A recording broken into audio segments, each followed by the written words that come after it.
রাকিব 500 টাকার নোট। এই কি করতেছিস তুই এগুলা? কি করব? 500 টাকার নোট। সমস্যাটা হইলো কি টাকা পয়সা পাইলে কখন রাস্তায় ওই যে কি তুই পকেটে ঢুকাই দিছিস কি? পকেটে না, এটা তোর কাছেই রাখ। আচ্ছা আচ্ছা আচ্ছা 500 টাকাটা যদি তুই হাতে নিলি, এই বেটা এদিকে টাকা, বল। এই 500 টাকা হাতে নেওয়ার কোনো রাইট আছে আমাদের? না না রাইট নাই।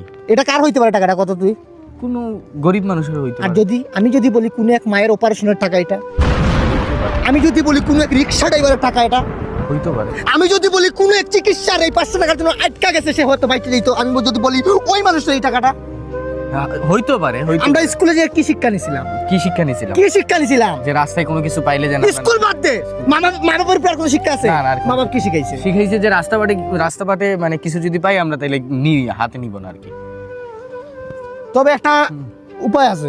আমি এই জায়গায় যদি রাখোস কোনো চুটবাট পাড়া এসে যদি নিয়ে জায়গা তখন কি করবি? Exactly right.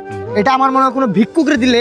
একবারে সঠিক কথা বলছিস, মানে তোর কথাগুলো আসলে যৌক্তিক কথা। কোনো একজন ভিক্ষুকরে যদি টাকাটা দেই আমরা তাহলে কাজে লাগবে। চলো চল